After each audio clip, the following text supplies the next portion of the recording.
The Atlantic slave trade or transatlantic slave trade involved the transportation by slave traders of enslaved African people, mainly to the Americas. The outfitted European slave ships of the slave trade regularly used the triangular trade route and its middle passage and existed from the 16th to the 19th centuries.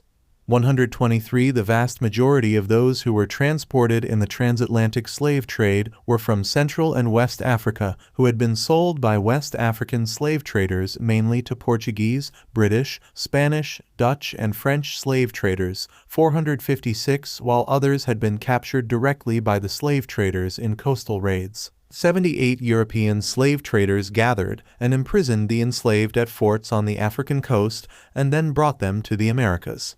910 Except for the Portuguese, European slave traders generally did not participate in the raids because life expectancy for Europeans in sub-Saharan Africa was less than 1 year during the period of the slave trade, which was prior to the widespread availability of quinine as a treatment for malaria. 5. The colonial South Atlantic and Caribbean economies were particularly dependent on labor for the production of sugarcane and other commodities. 112 This was viewed as crucial by those Western European states which, in the late 17th and 18th centuries, were vying with one another to create overseas empires. 314.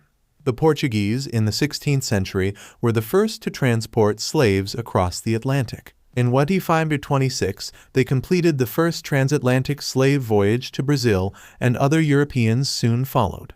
15 shipowners regarded the slaves as cargo to be transported to the Americas as quickly and cheaply as possible, 13 there to be sold to work on coffee, tobacco, cocoa, sugar and cotton plantations, gold and silver mines, rice fields, the construction industry, cutting timber for ships, as skilled labor, and as domestic servants. 16 The first enslaved Africans sent to the English colonies were classified as indentured servants, with legal standing similar to that of contract-based workers coming from Britain and Ireland.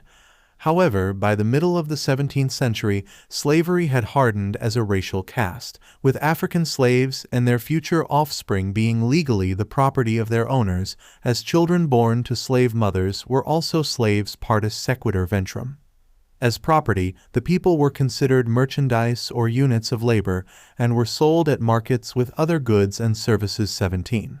The major Atlantic slave trading nations, in order of trade volume, were Portugal, Britain, Spain, France, the Netherlands, the United States, and Denmark.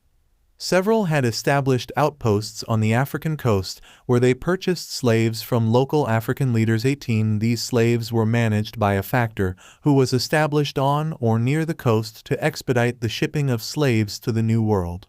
Slaves were imprisoned in a factory while awaiting shipment. Current estimates are that about 12 million to 12.8 million Africans were shipped across the Atlantic over a span of 400 years. 20. 194 The number purchased by the traders was considerably higher, as the passage had a high death rate, with between 1.2 and 2.4 million dying during the voyage, and millions more in seasoning camps in the Caribbean after arrival in the New World.